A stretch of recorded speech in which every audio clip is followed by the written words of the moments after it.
Hey there, Reflectors. Thanks for joining me today for your intuitive reading. If you're new to the channel, I do my reading with oracle cards, tarot, and sometimes runes, and I base them on the 5 human design types. If you don't know your type, there's a link below for you to do so. And just a quick note that from now on, all my readings will be non-date specific. If the message resonates with you, then it is your message at that time. And that's it. Let's get started. Okay. So this is a very specific reading, and it may not be for all reflectors. So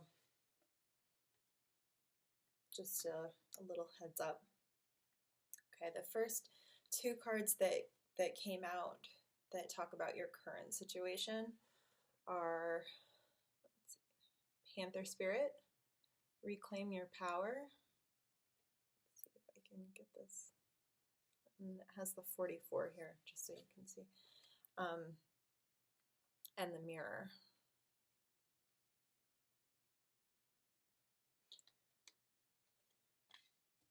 So, reflectors, you serve as a mirror for the collective, and often people can be attracted to you because of what you're projecting that maybe not, it's not the real you. They're seeing what you're projecting. And from what I understand, reflectors can be a target for narcissists. So, my feeling as I was doing this reading is that I'm talking about a romantic relationship or some sort of partnership that feels very toxic, that feels like it's been really taxing for you, that you've been put through a lot of pain and you've had to endure a lot of wounding.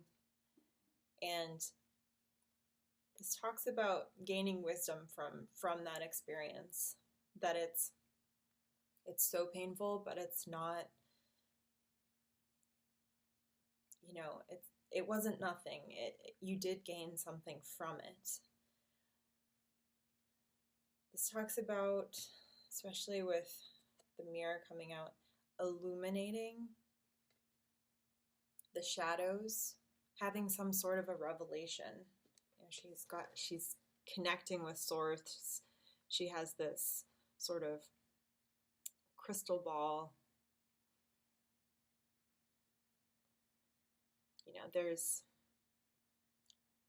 something interesting happen, and like the clouds are a bit stormy looking. Like you're coming out of this storm and suddenly getting this hit of insight, and something is being put to rest here.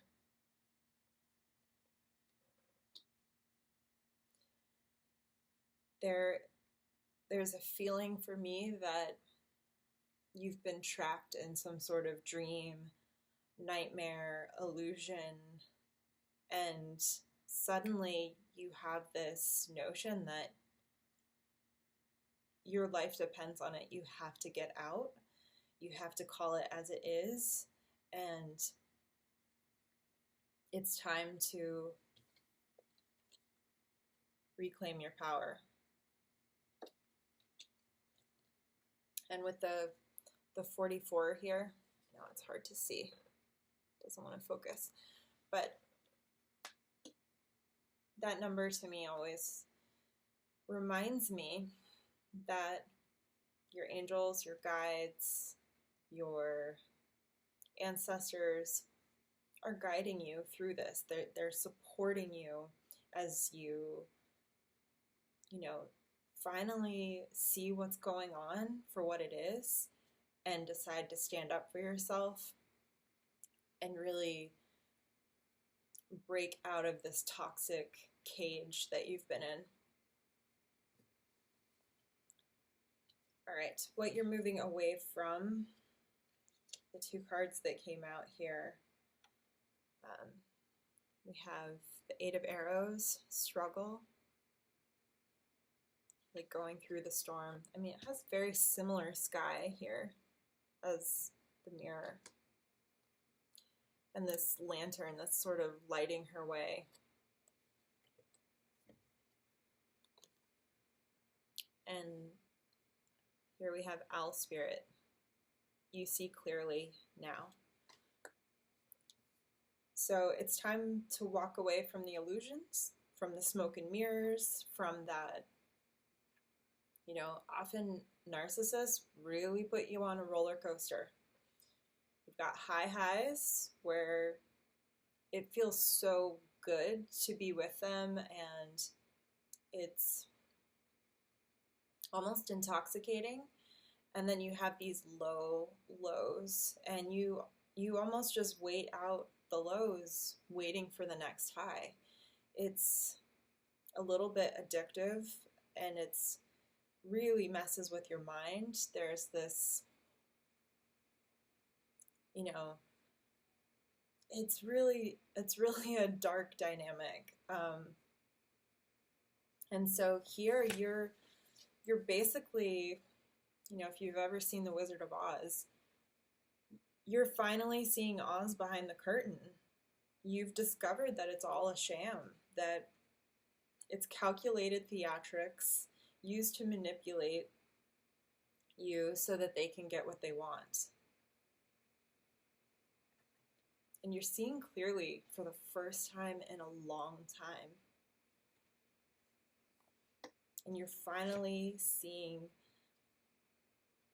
that there is life beyond this. This isn't your existence.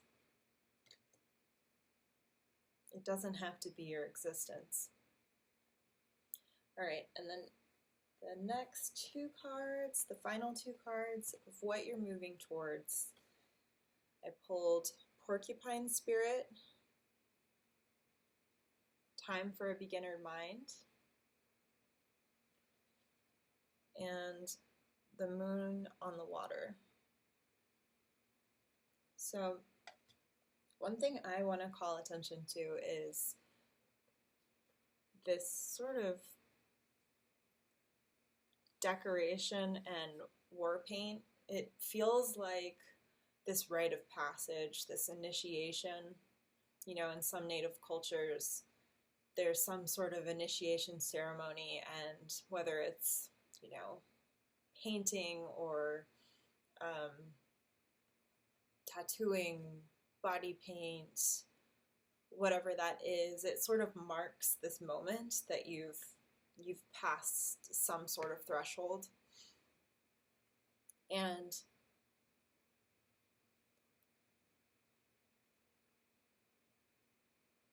when I think about a beginner mind for this reading, I think about someone emerging from an abusive relationship, whether that was emotionally abusive, you know, psychologically abusive, hopefully not physically abusive as well. I mean, it's just as bad. You know, if you're emerging from a relationship with someone who has narcissistic personality disorder, they can leave you feeling super raw and disoriented. They systematically break you down, manipulate you over time, and it's really easy to forget who you are. So this is a point. You're crossing that threshold. You're reclaiming your power. You're being initiated to start a new adventure of, you know, rediscovering yourself, and this fierceness, this fierce, like, determination to do it and never be put in this situation again. And, you know, if you think about it as an adventure, like, you may have been you sort of fall into this situation where you're doing what they want to do, you're eating what they want to eat, you sleep when they sleep. You're just, you're trying to keep the peace, and all of a sudden, time goes by and you're like, wait, what do I like? What do I want to eat? What nourishes me? It might not be what nourished them. And you can step away from the we and really start rediscovering I.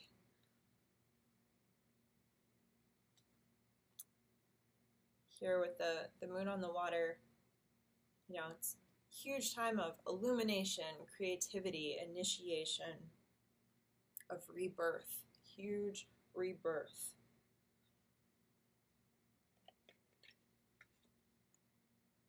So I know that was a very specific message and sort of an intense one, but I'm hopeful that you are in a place of reclaiming your power and getting to a place that's really honors who you are, makes you feel safe, makes you feel loved, and it is a process. It's a process, and don't feel the need to instantly be something else, be something new, be healed. Healing is a process, especially these types of dynamics. They can be very, traumatic and scarring, and the healing does take time. It doesn't have to be, a miserable process, but, you'll have ebbs and flows of sometimes feeling more inspired and creative, and other times, shedding that old skin and releasing those old tears that have been pent up, grieving the loss of, what transpired. So just go along for the journey and really embrace discovering who you are. I hope that this message resonated with you, and if it has, please let me know in the comments below. I will see you next time.